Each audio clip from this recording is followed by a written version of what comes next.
as a young child, did you notice there was a big difference between the way that you were treated, the way you lived, and the way that other people lived?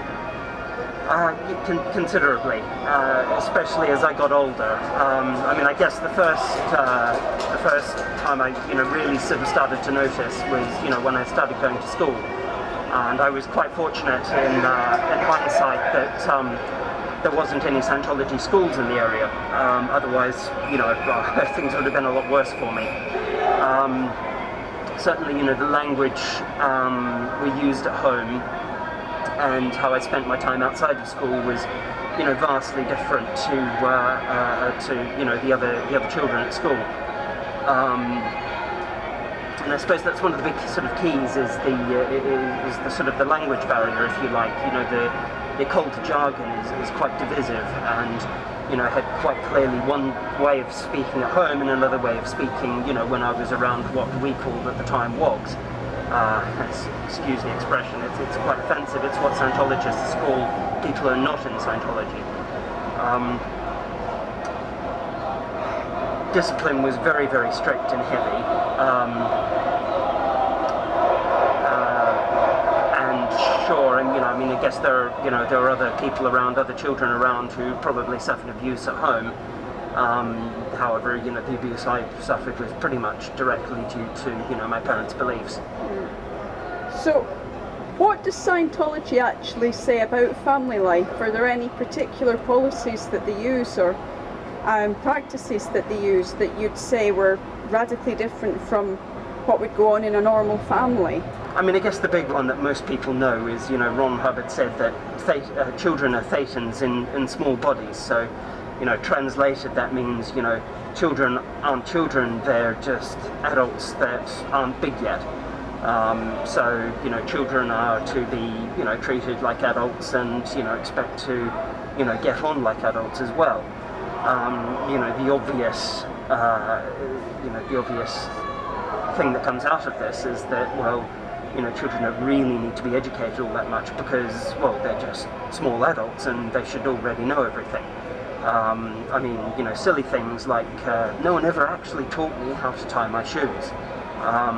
From about 5 or 6, I was left to get all my own food, except for the evening meal, which my parents made anyway. So, I had to get up in the morning, get myself ready for school, make my own breakfast, make my own lunch. And, as a consequence, I arrived at school pretty consistently, anywhere between 9:30 and 11:30 in the morning.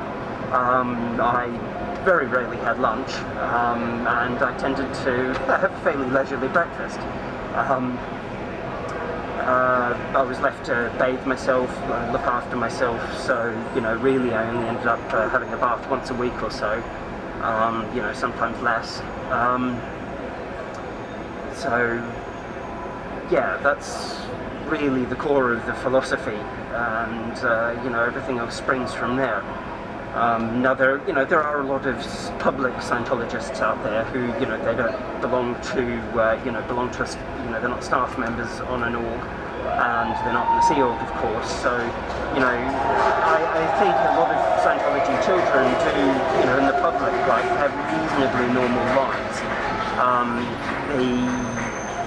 There are, of course, a lot of extreme cases as well. Where, the parents take the teachings very literally and, you end up with, situations like mine. So, were your parents active in the org?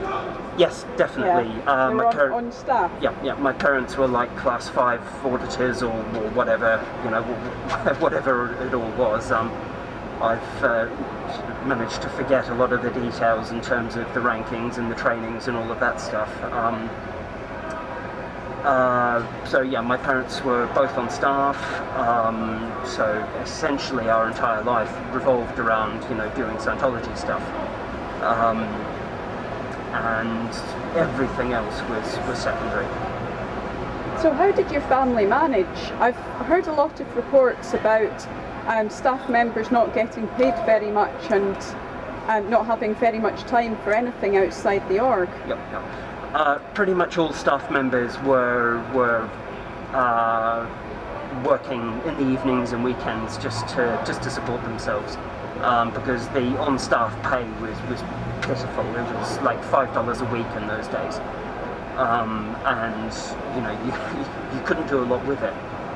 You know, the people who were good at selling books, you know, sort of ended up with $10 or $12 a week, you know, which you also can't do a heck of a lot with, you know, not even in those days. So pretty much everybody was working second jobs, had some kind of supplemental income. So, you know, I mean, they were, you know, their whole working lives were put into Scientology. In terms of, you know, monetary wealth, my family over 2 generations probably spent upwards of $500,000 on, you know, on Scientology services. Houses were sold, jewelry was sold, possessions, and you know, that was fairly common. You know, I knew families that did, you know, literally sell houses so they could go and do the OT levels. Yeah. Which is, you know, is frightening, really frightening. It's phenomenal the amount that they manage to extract from people. Yep, yep. And I mean, it all starts fairly simply. You know, it's you know, they find people's hooks and say, oh, you know, we can help you with that. And you know, once they've got, you know, people through the door, and you know, if people kind of need something, then you know, they get a kind of a sense of belonging after they've done a couple of courses, and everything's very structured, and you know, the indoctrination process is very slow. You know, it starts with the communication course, which teaches just the opposite, how to not communicate effectively, which, you know, I was put on when I was 6 years old. You know, and they find they can only effectively communicate with other Scientologists after that, because, you know, it's very hypnotic, and, you know, it's a very structured way of communicating, not natural at all.